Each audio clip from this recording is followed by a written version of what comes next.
Hi, today I'm here to share with you three powerful benefits when a person endures a challenge.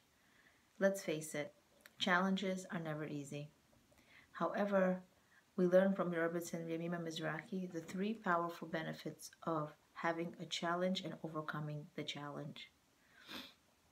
Number one, we learn this all from Parshas Lech Lecha. Number one, when we endure a challenge, when we experience it, we discover who our real friends are. In other words, we discover the good people in our lives.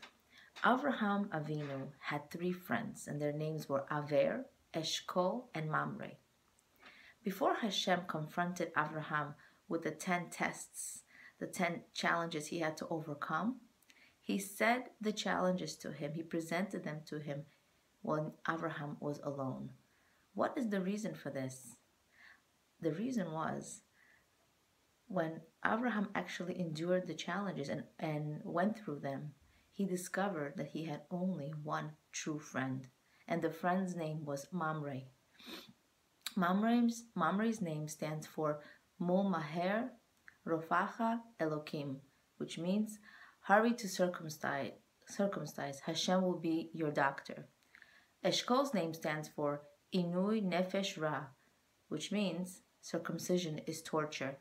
When it came time to be circumcised, Mamre was the only true friend to Avraham who encouraged him, supported him, while Eshkol said Milah is not worthwhile, meaning the Brit Milah was not worthy to do.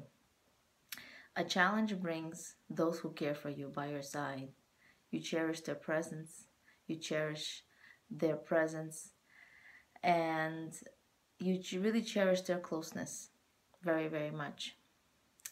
The second benefit of having a challenge is what the challenge actually does to a marriage.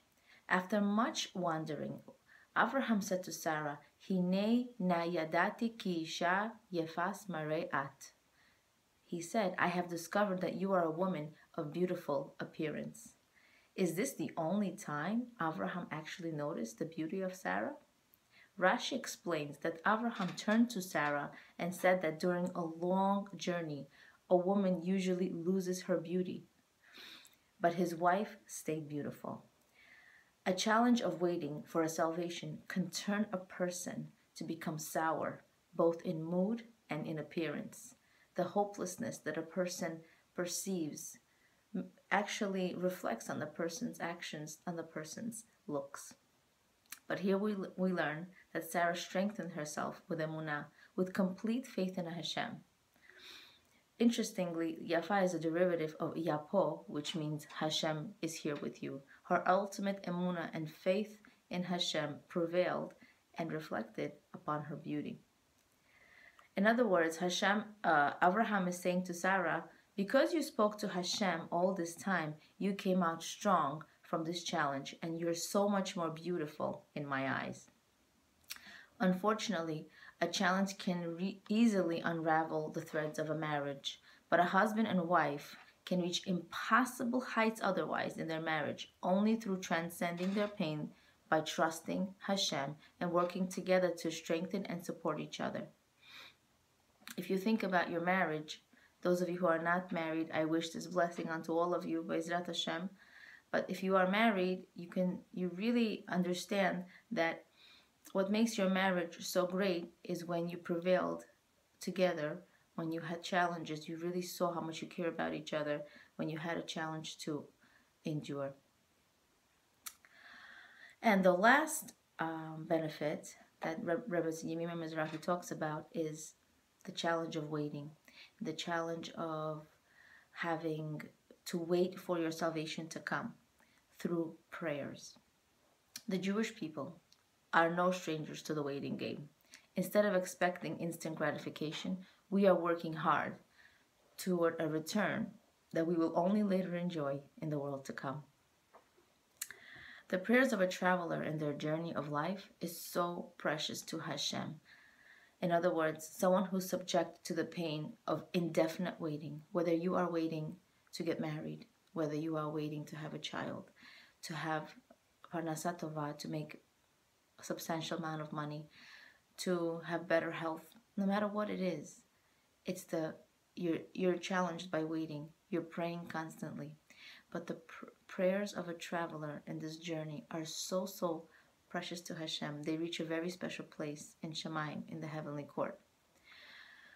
From whom do we learn that these prayers are so special? No other than our foremother, Mother Rachel.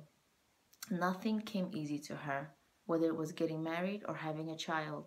There is no woman who traveled a longer journey than she. So she teaches us to prevail in our prayers, to come out strong, and to ultimately reach our salvation.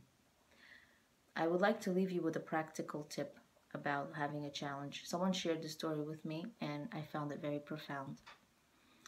Let's say a traveler who's traveling up the mountain, who really desperately wants to reach the peak of the mountain. And this is his challenge, and he's traveling, and he's traveling, and he's traveling. And then he looks up, and he sees that he's nowhere near the peak of the mountain. He sees his friend in a helicopter. His helicopter friend looks at him and says, "Hey, come on, hop on the ride. We'll get to your destination much faster." The ultimate goal is not to actually reach the goal. The ultimate goal is the process. It's how I overcome the challenge. Did I take my steps one at a time? Was I patient? Or did I decide to take the easy way out, the easy ride? So the ultimate goal of a challenge is not to actually reach the challenge. It's how I reached the challenge, how I overcame it. And I leave you all with a prayer. May all those travelers reach ultimate comfort as they continue praying and persevering for their salvation to be granted. Leah Abramov, Being and Becoming.